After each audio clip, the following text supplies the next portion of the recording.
Distinguished guests, on behalf of the Cosmos Foundation, I welcome you to Distinguished Speaker Series, China-India Relations, Implications for South Asia.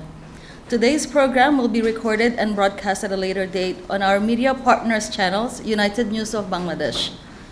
Our distinguished speaker for today is Professor Kanti Bajpai, Vice Dean for Research, Professor, and Wilmar Chair in Asian Studies, as well as Director for Center on Asian Globalization at Lee Kuan Yew School of Public Policy in National University of Singapore.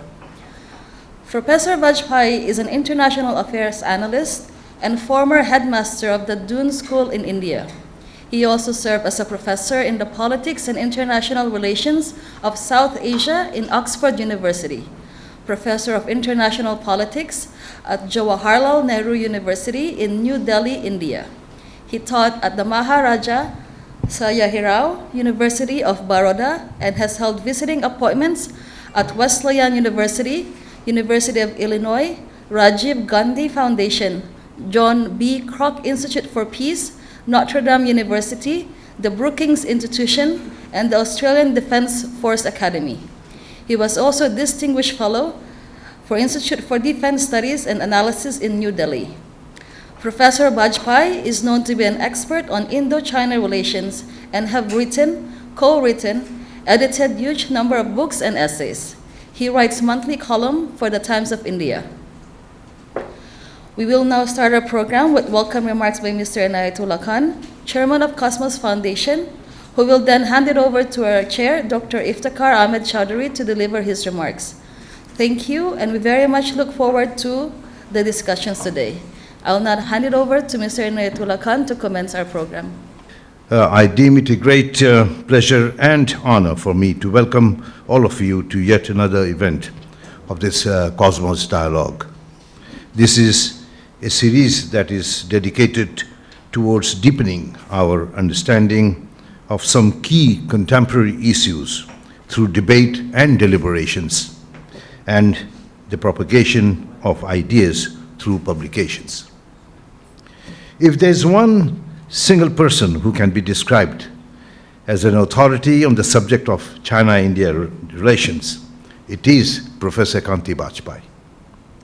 An erudite and deep scholar of international relations and strategic politics between nations, he has a very distinguished diplomatic pedigree as well, coming as he does from a family of a very distinguished Indian diplomats. His father, Uma Shankar Bajpai, was a former Indian High Commissioner to Canada, and uncle, K.S. Bajpai, was a former ambassador to United States, and his grandfather, Sir Girja Shankar Bajpai, was Agent General for India in the United States prior to India gaining independence. I'll skip other credentials of Professor Bajpai, since Kate has already mentioned that.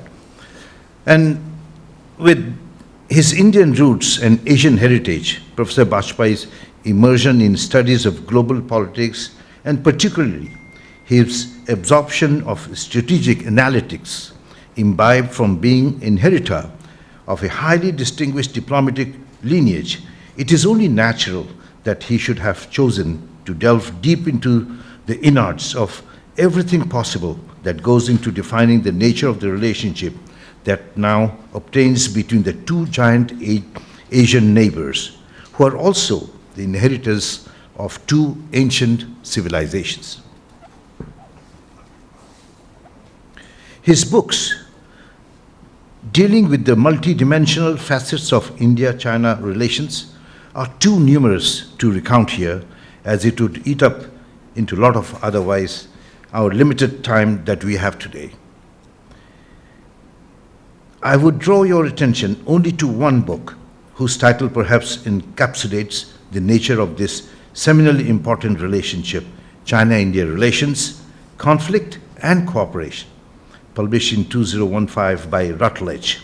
In that book, he deals extensively with the question of whether China and India can cooperate, since this is a relationship that is at the core of global geopolitical speculation and angst in recent times. In fact, through assessing varying interests of the two giants in economics, environment, energy, and water, and the vast possibilities of benefits that would accrue from cooperating not only for these countries, but for many in their neighborhood. He argues that as the two countries grow their economies, the potential for conflict is no longer simply a geopolitical one based on relative power, influence, and traditional quarrels over land boundaries, but much more because of the likely ramifications for the Asian land masses, but also on a global scale. China and South Asian subcontinents are two citadels of ancient civilizations, not just in the region, but in the world. Even in ancient times, travelers, monks, and scholars paid each other visits, and for a time, a shared culture also emerged. Buddhism fostered a bond. From Bengal, Atish Dipankar visited China to preach and teach there. Over time, both civilizations fell victim to Western colonization, resulting from a period of humiliation. This experience left a bitter taste in their mouth when both rid themselves of foreign domination in the late 1940s. Briefly, there was a hope they would collaborate to create a new post-colonial Asia. But post-colonial world order saw the major South Asian state, India and China, embedded in two distinctly rival sides. China and India, constrained by many inherited issues, China and India were unable to collaborate to create a new Asia that many had dreamed of. It was towards the end of the 20th century, in its closing decades, that we started hearing about how 21st was all set to be the Asian century. No doubt, these expectations were fueled primarily by the spectacular growth trajectories on which both these Asian giants found themselves, along with their billion-strong populations that together represent a third of human life on this planet. Today, we know that more than 400 million people were lifted out of poverty in India over a 15-year period till 2021, according to UNDP. On the other hand, since initiating market-based reforms in 1978, China has witnessed what the World Bank terms the fastest sustained expansion by a major economy in history. Please, could you please switch off your mobile?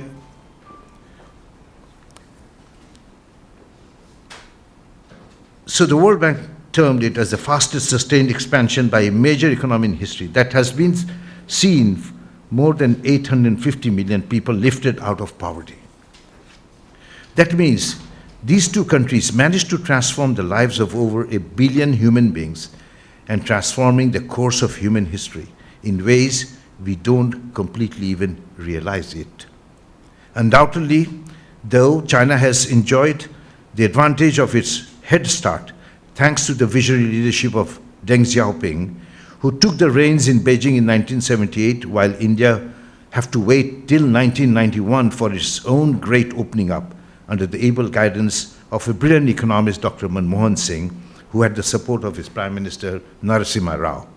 Somewhere along the way, though, these two great nations stopped seeing eye to eye, and instead of coming together and drawing the rest of the continent in to participate and partake in their tremendous achievements, their relationship became muddied by often underhanded competition and jostling for influence. While many assume that conflict between these Asian giants is the norm, Kanti suggests that there are a number of opportunities for cooperation in trade, international and regional financial institutions, renewable energy development, climate change, and shared rivers. Professor Bajpai has studied and written profusely on these complexities. Today, we all eagerly looking forward to hear him on this subject. To chair and moderate these discussions, we have today here with us Dr. Iftikhar Ahmed Chaudhry, President of Cosmos Foundation, a renowned scholar diplomat, who had also been an active player for many years in these intricate regional, diplomatic, political, and security interactions. It is with great pleasure that I invite him to conduct and chair this session. Thank you. Thank you. Okay, also for those remarks, welcoming remarks and laying down the parameters of the discussions today, and also for the introduction that you gave of our distinguished speaker today, guest today, Professor Kanti Bajpai, which enables me to cut to the chase quickly. Now, ladies and gentlemen, in the broad sense, since Bangladesh's nascence, it has had two foreign policy aspirations. The first was its search for security and preservation of its sovereignty. And the second was its quest for development and economic welfare. The first, that is security and preservation of sovereignty, required the space for the maintenance of sufficient maneuverability in policy making. Particularly, it was a weaker neighbor bordering a far larger state, India. As my supervisor and mentor Hedley Bull once asserted, the deepest fears of the smaller units of the global system are the larger neighbors. Therefore, there was the consequent felt need in Bangladesh that it should be able to live in concord with, but distinct from, that powerful neighbor. The concord was necessary because of Bangladesh's geography, and it was virtually India-locked. And to remain distinct was essential to define Bangladesh's sovereign identity. Bangladesh's foreign relations, therefore, involved engaging in a web of multiple external interactions, including with India and China. While Bangladesh sorely needed to tap China's vast support capabilities, the problem lay in balancing relations with India. Both China and India regarded each other as more than mere competitors. Indeed, they had become, and as you have heard, structural rivals on the global and regional planes. To try to curry favor with one was to give umbrage to the other. This put Bangladesh in a problematic spot between the proverbial Scylla and Charybdis. Handling India and China simultaneously called for unusual diplomatic deftness, not easy to muster for the smallest and the weakest of the three state actors. Still, Bangladesh could not shy away from it or merely wish the problem away. The logical option, therefore, was to attempt to manage both India and China. This was sought to be done by involving into India in matters pertaining to security.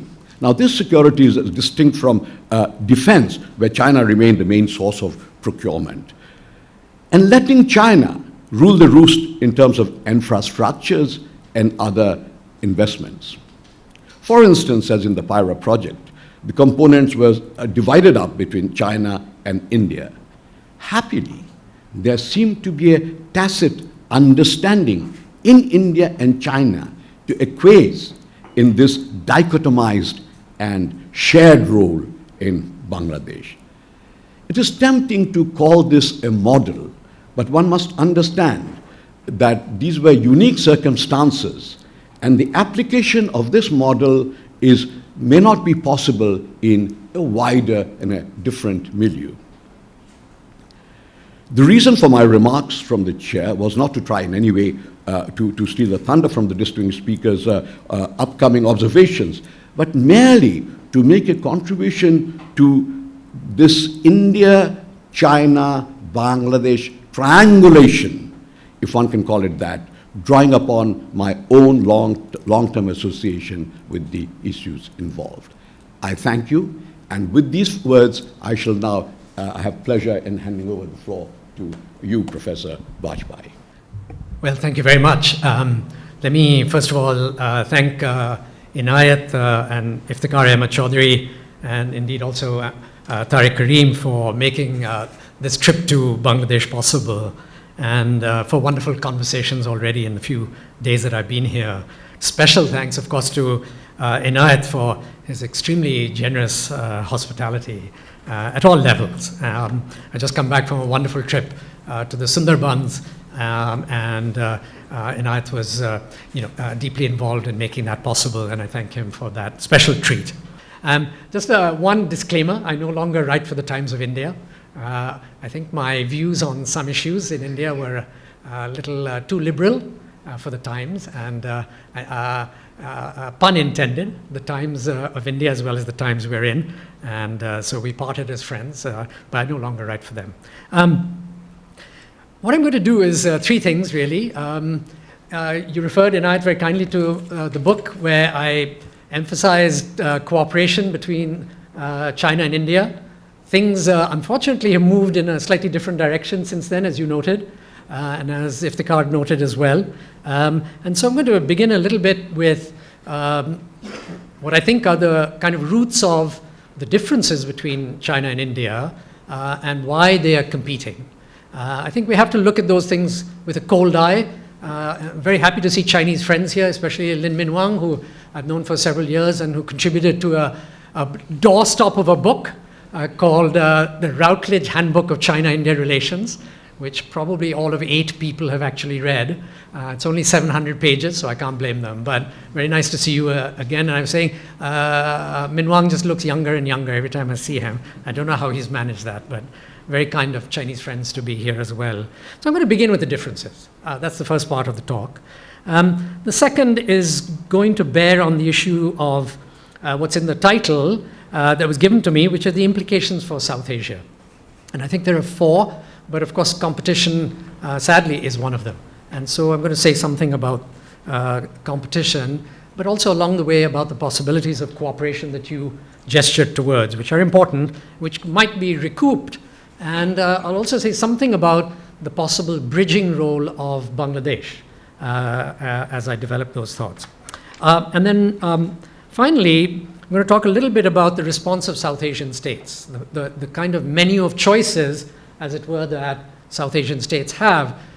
I'm going to suggest overall that much as China-India competition is disturbing, and not just to China and India, but disturbing for South Asian countries, my own assessment is that South Asian neighbors of India and China have handled the divide between these two countries rather well. Without giving anyone offense, I think that the countries of South Asia have, in their own way, not just managed the kind of stresses and strains of the polarization between the two big powers, but have also, well, not to put too fine a word, or have benefited from it.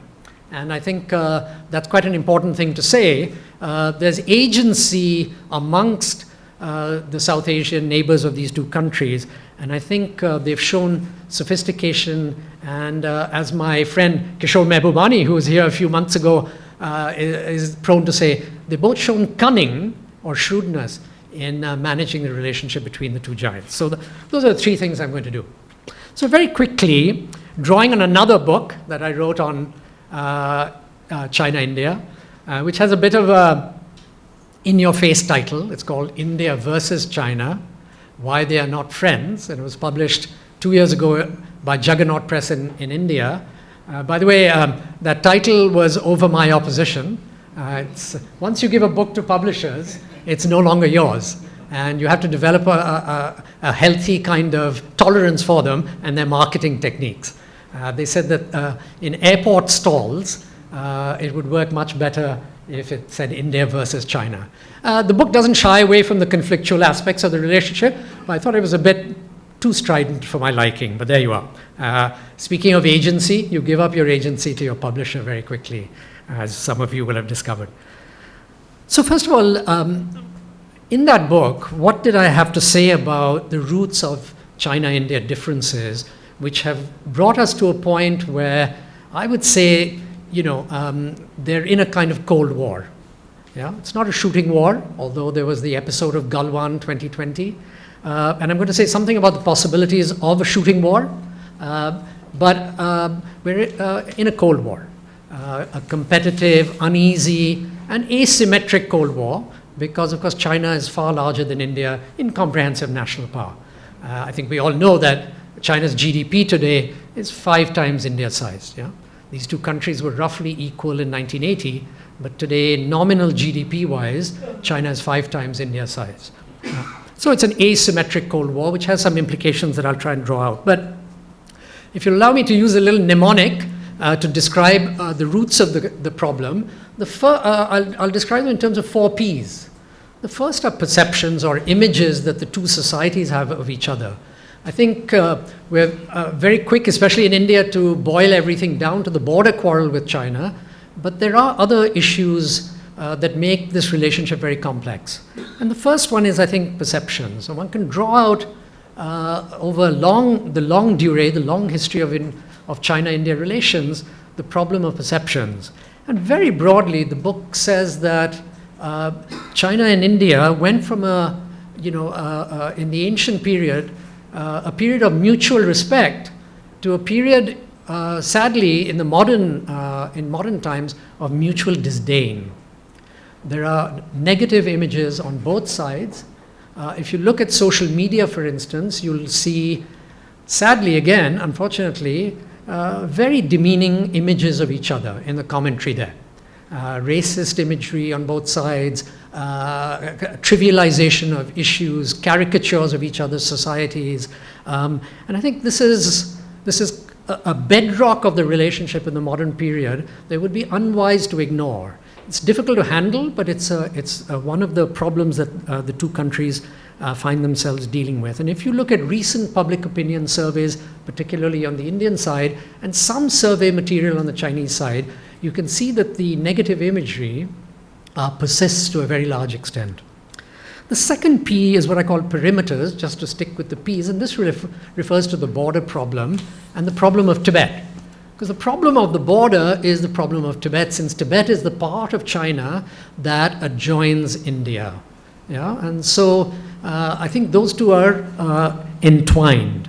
And I think despite the period from 1949 to 1962, and then from 1981 to very recently, almost unbroken efforts to resolve the border problem through discussions and negotiation. In fact, we're at a point today where there are no discussions on the border. That is, resolution of the border. There are discussions now on doing something about the post-Galwan 2020 movement of troops and disposition of troops. But there isn't actual discussion on a final settlement of the border. So on the second P as well, there's been a kind of a greater polarization between the two, to the point that they're not even discussing how to settle the perimeter problem. The third P is partnerships.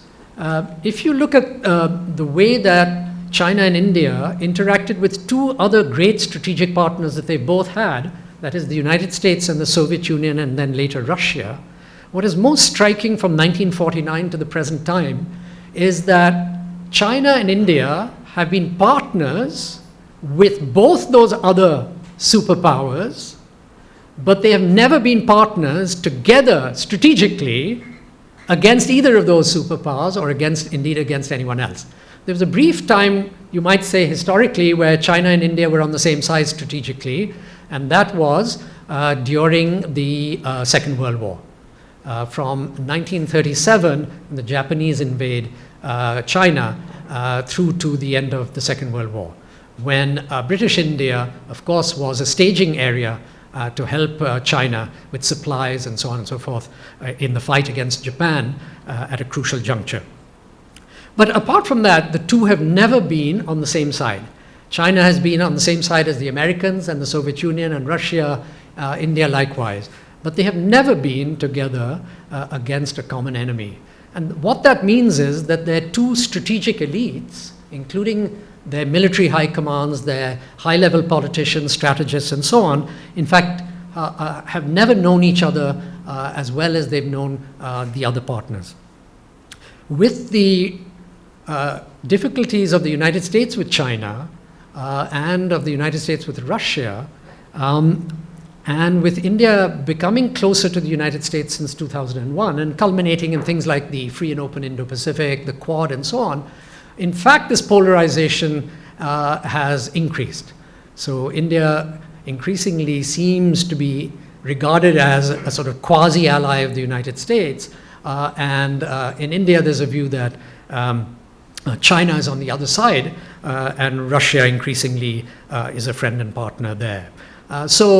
Again, the third P, too, in recent times, shows that the two have drifted even further apart. And the last P I've talked about very briefly, which is power. In 1980, they roughly were the same size in terms of GDP. Indeed, India's per capita income was probably slightly higher because its population was smaller. But today, roles have dramatically, of course, reversed, and in fact, there's no comparison whatsoever. And just to dramatize it further, not only is China's GDP 5 times India's size in nominal terms, the absolute difference between the two in GDP terms, in nominal GDP, is $14 trillion. And even if Indian growth rates begin to pick up and outstrip China's, because China will grow on a bigger base of 17 trillion now, this nominal GDP gap in absolute terms is going to increase even further in the years to come. What does that mean? I'm going to state it bluntly. It means, I think, that on the Chinese side, in my view, they don't see why they should be particularly concessionary towards India. And what it means for India, again to be blunt, is that given the asymmetry in power, India doesn't know how to make a concession to China without looking like it's going to surrender. So that's an impossible situation. It's a kind of structurally induced difficulty. It might be overcome, but if you add it to the other 3 Ps, we have a layering of difficulties here from huge gaps in sort of mutual images, differences over perimeters, differences over strategic partnerships, and a kind of structurally induced hesitancy to make concessions to each other, given the power gap. So where are we? It seems to me, and this is my first proposition then, that there are some rather strong drivers of this Cold War. I think we all know there's a kind of Cold War there. Could it become a shooting war? Well, of course, Galwan suggests that it might, and the recent fracas near Tawang also suggests that it could become militarized. I think I'll leave for the Q&A the answer to that question in my own view, although I'm fairly optimistic there. I'm not terribly optimistic about the prospects for cooperation across a range of issues, but on the possibility of war, if I could put it that way, I'm relatively optimistic. I don't think they will actually fight. Having said that, there are 2 worries. One is, and it relates to Tibet. So if there are difficulties in Tibet, and just this morning I was listening to the Sinkyong speaking at a Hard Talk interview on the BBC. I don't know if any of you caught it. But the Dalai Lama is 88 years old. In 2 years, he will be 90 years old, and a transition may begin towards the nomination of the next Dalai. China, too, will indeed have its own process for thinking about the next Dalai. We could have a situation where there are 2 potential Dalais, and India will have to step and think very carefully about its handling of that situation. So that's a danger point, it seems to me, because going back to the 1950s, Tibet certainly seemed to be one of the flashpoints leading up to the border conflict. Mao Zedong indeed confided at one point that the real problem of the border related to difficulties over Tibet. So we're in a bit of a danger zone, it seems to me, if I can be frank about that. The other, of course, is these border confrontations, relatively small, but happening with regularity now. 2013, 2014, 2015, 2017 in Doklam, 2020 Galwan, 2022 near Tawang. That's almost 1 a year for the last 6 or 7 years. If these should escalate and get a little bit out of control, one could see a larger conflict as well. So I'm optimistic, but I do point to 2 possibilities where things could become more difficult. All right, so that's the first proposition about what it seems to me is quite a difficult situation and perhaps quite an enduring difficulty for China and India. There are at least 4 major drivers of their differences, and diplomacy will have to handle all 4 if there's to be a real sense of cooperation between them looking ahead. What are the implications then, secondly, for South Asia? I think it seems to me conceptually there are 4 possibilities for South Asian neighbors of these 2 countries if they look at how China and India may affect the region. The first possibility is that either China or India becomes a hegemon in South Asia. So that's let me encapsulate these possibilities in 4 C's. The first, control, therefore, by a hegemon, control, C. The second is a condominium, that is, China and India partner each other to dictate terms to the rest of South Asia. They cooperate, but they basically, these are conceptual models, right? So please don't take offense. I'm just trying to lay out what are the possibilities of these 2 and how they might interact with the region. So they would essentially cooperate to boss other South Asians around.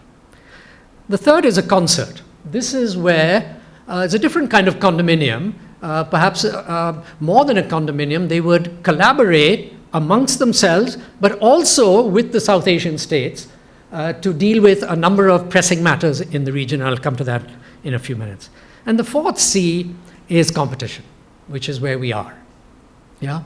So I want to say a few words about each of these before coming to where we really are, which is the competitive relationship. Is control by a hegemon, either China or India, possible?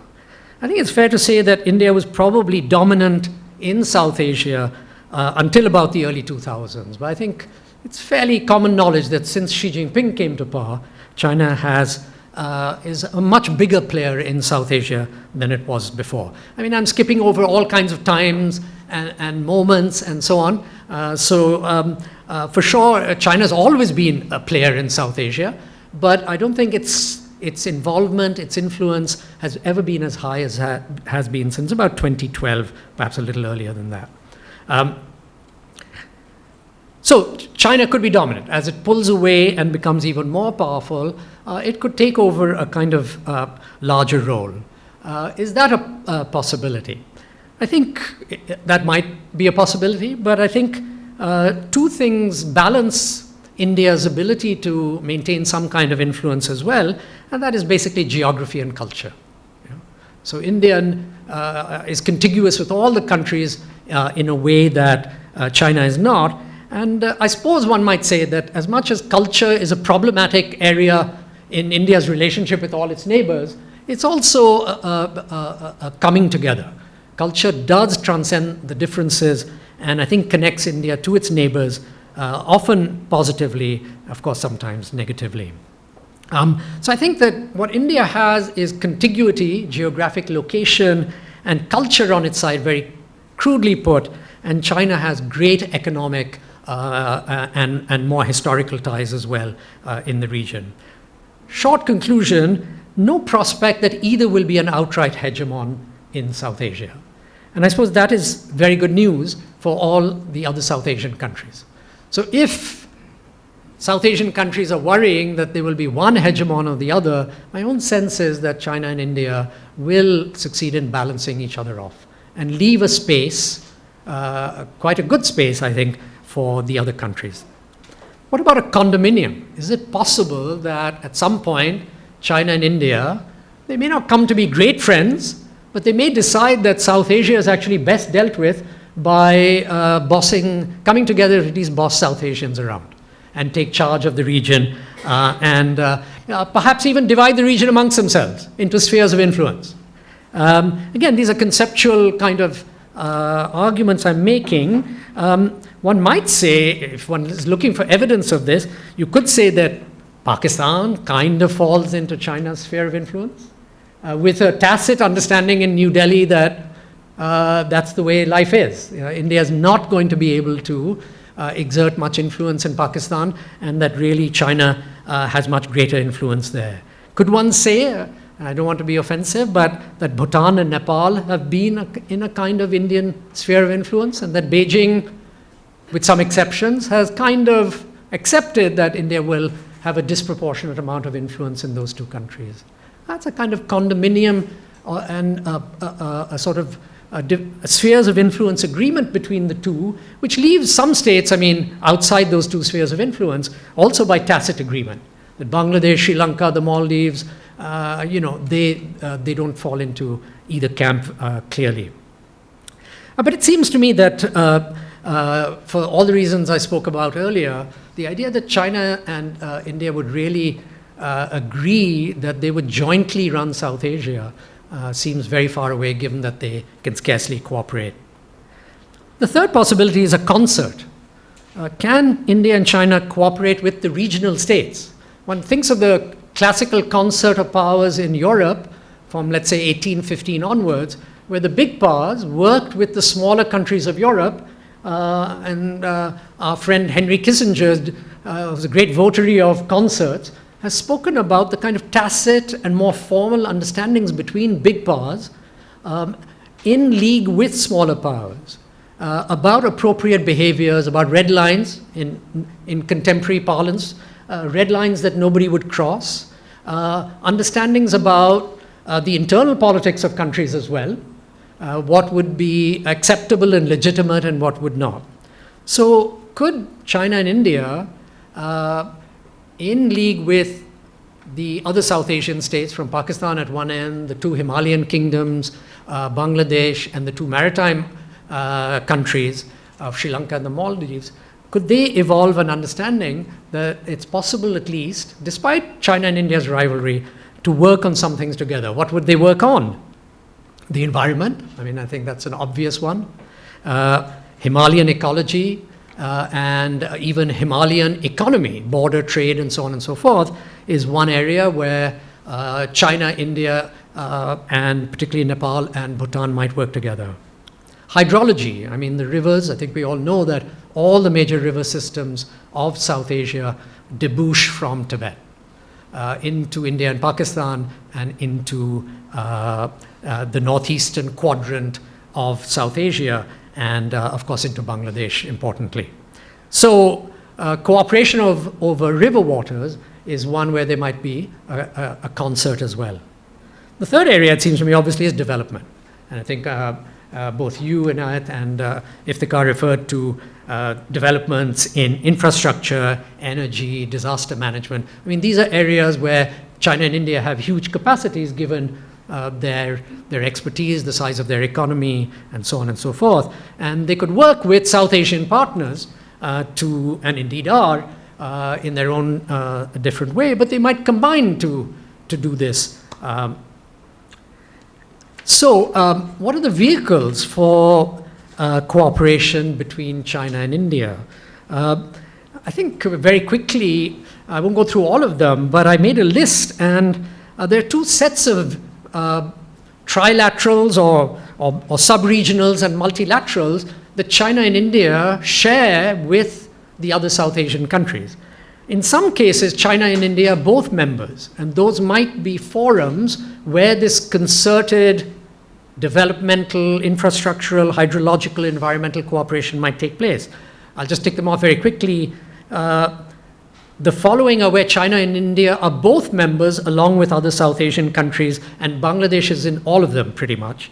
BCIM, IORA, that is the Indian Ocean Rim Association, SAARC, admittedly, rather defunct, but China is, as you remember, I think, observer at SAARC, BIMSTEC, the Bay of Bengal Initiative for Multi-Sectoral Technical Cooperation, ARF, the ASEAN Regional Forum, Bangladesh is in that as well. And of course, China and India are in the East Asian Summit and the SCO. So even as we speak, there are SCO meetings going on. So here are 8 forums. Of those, 6 of those have China, India, Bangladesh, and several other South Asian countries. If they were to be a concert or a vehicle for a concert, these 6 or 8 might be rather useful, 6 of them. Then there are another 4 or 5 where China or India are members, but both are not members together, but they're members with other South Asians. And these might become vehicles if the other side was, as it were, invited in.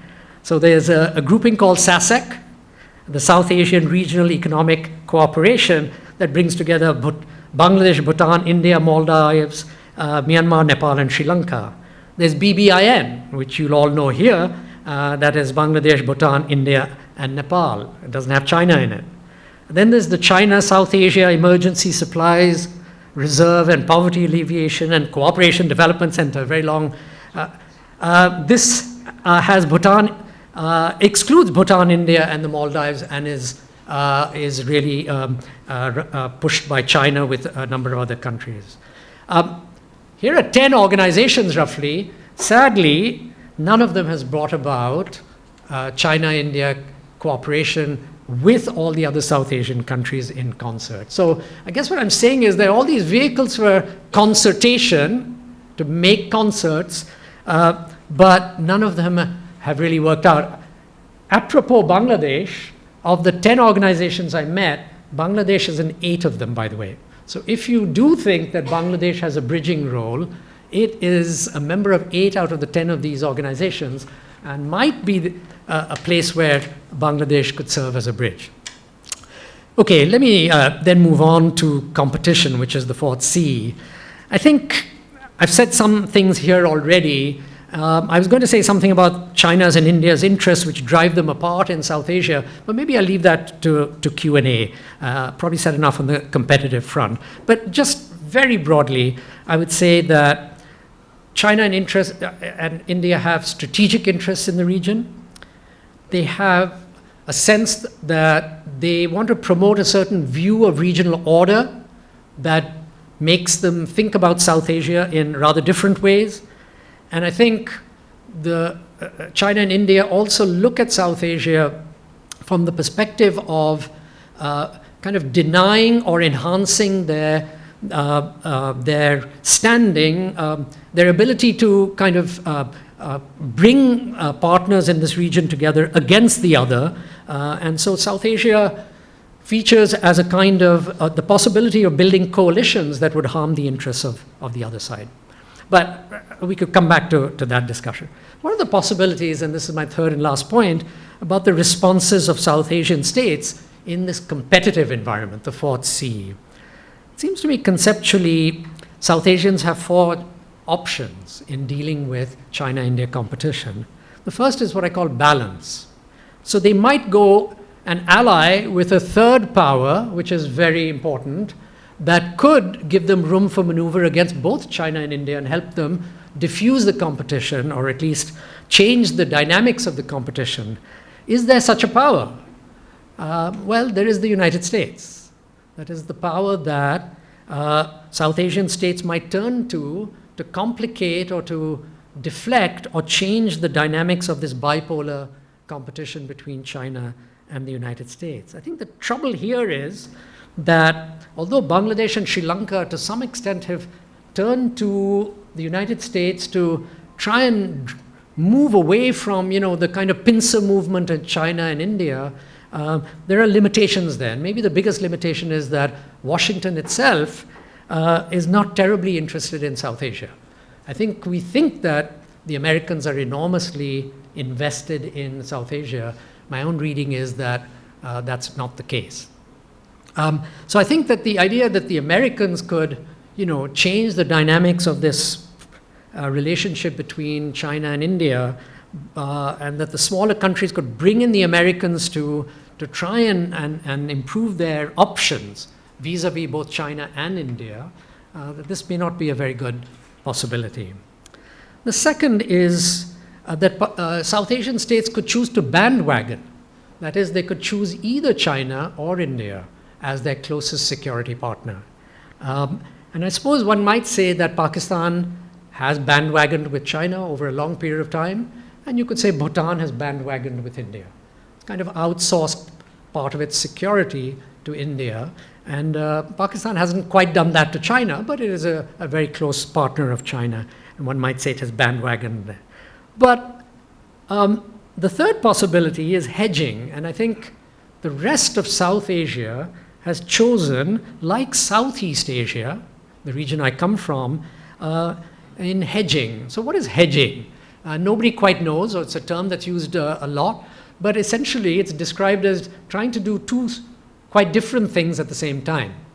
In Southeast Asia, they describe it as developing economic links primarily with China in the China-United States competition, developing deep economic links with China, and more security-oriented links with the United States. Not all of them. Cambodia and Laos are clearly much closer to China, even on security, than they are to the United States. But the other countries seem to have developed this kind of hedging strategy.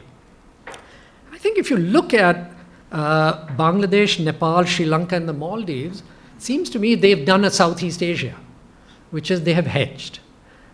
They are, according to all the figures, their biggest economic partner is China. And indeed, probably their biggest source of weaponry is China. I think that's true for Bangladesh, certainly probably true for Sri Lanka, not so much for Nepal, but or the Maldives. But you can see their economic investment and to some extent security or defense investment is with China. Whereas there's a kind of a broader relationship with India. So doing two different and opposite things, Bangladesh, Nepal, Sri Lanka, and the Maldives have got kind of deeper political, to some extent security, a different kind of economic relationship, and a cultural relationship with India that probably goes deeper than with China. So there's kind of a hedging going on here, rather like in Southeast Asia on the part of these four South Asian countries. So Pakistan and Bhutan seem to have bandwagoned, but the other four have hedged. And then I think there's a fourth possibility, which is non-alignment. I mean, it's a word that nobody wants to use much anymore, but I think there are two types of non-alignment, and I'll just stop here. The one is what I call extractive. So I think about India during the classical Cold War. It practiced a kind of extractive non-alignment. I think there was an economist during the Cold War, his name has just escaped my mind, he described India in the non-aligned period as milking both cows, milking both the United States and the Soviet Union for goodies in various ways. So it seems to me that the countries of South Asia have milked both cows, the Chinese cow and the Indian cow, fairly successfully as well. And that's the kind of cunningness, I think, or shrewdness of these countries in terms of aid, in terms of getting infrastructure, in terms of energy, connectivity, and those kinds of goodies. But there's also another type of non-alignment, which is the more positive side, which is the non-aligned countries used to say during the Cold War, we're not neutral. We're positive engagers of both sides in the Cold War to find a way to try and reduce the differences between the United States and Soviet Union. That's the bridging positive aspect of non-alignment. It's not the milking cow, exploitative. It's the reverse of that, which is, can we, as smaller states, reduce the differences between the big powers? And this brings me back to Bangladesh. By the way, the Colombo powers in 1962, after the India-China war, led by Sri Lanka and some others, did try to bridge the differences between China and India. It didn't work out, but there is a precedent in South Asia.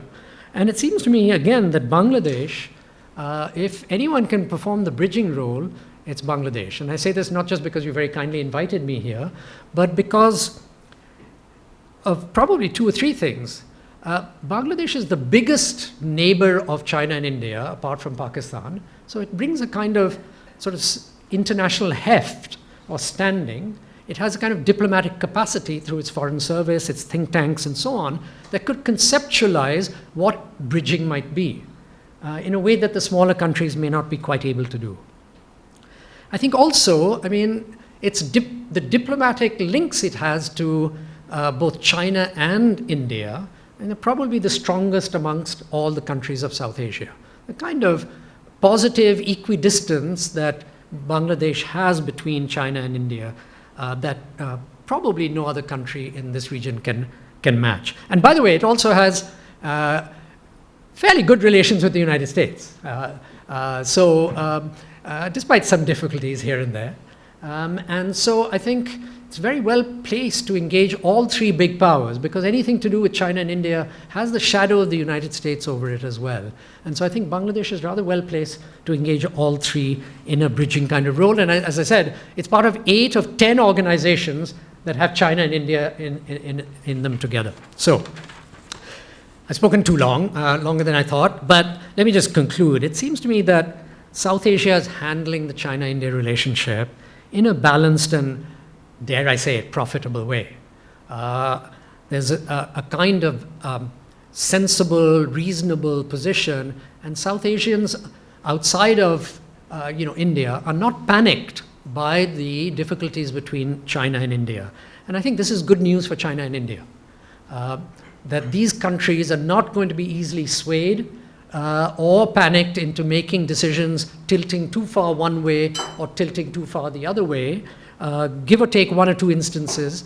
Even Pakistan, I would say, and I leave that to Q&A, but I think even Pakistan has, from time to time, been quite open about trying to balance its relationship between China and India, even though it has a tilt, clearly, strategically speaking, towards China. Let me just stop there. I think the one worry, of course, and talking to some Bangladeshi friends over the last couple of days, that is worrisome is the one that I mentioned at the beginning, which is that, of course, all bets are off if China and India go to war. Then the pressure to choose sides and to be, publicly kind of seen to be in one camp or the other might make for some difficult moments. But I'm pretty confident that even if that were the case, and I hope it never is the case, that these countries have the sagacity and experience to find a way to try and perhaps help the two countries bridge their differences over the longer term. So with that, let me just stop. Thank you very much for listening to me. Today, non-alignment is a politically incorrect term. A lot of people in the West and America and everybody will come down on you immediately like a ton of bricks. I describe this more as positive neutrality. When Bangabandhu stated early 70s, I think 72 or 73, that I will make Bangladesh the Switzerland of the East, even I at that time, just a deputy secretary in the Ministry of Foreign Affairs, what's he talking about? Switzerland, how can we be Switzerland? We don't have the infrastructure. He wasn't talking about tourism. He was talking about the 200-year history of neutrality that Switzerland had enjoyed. A small European power with 5 large military, economic, political powers surrounding it. That's what he had in mind. And I think that's the path that we have hewed to since those days. We tried some bandwagoning for a short period, and we paid a price for it. We cannot afford to lean either to one side or to the other, because the minute we lean to one side, the corrective reactions will come in from the other to our detriment. For us, that's hewing to the center, positive neutrality. There are instances of other countries which have relations with a second or third country, where both the second and third countries are enemies to each other, but this number one country continues to have good relations. That's the sort of relationship we have carefully built up with both India and China. We are in the middle of 2 huge giants. One is almost a superpower, the other is aspiring to be a superpower. We are a bridging nation. Historically, we have been a bridging nation even before we were Bangladesh, when we were part of the Greater Bengal. It is as a bridging nation that our importance in regional and global relationship comes out.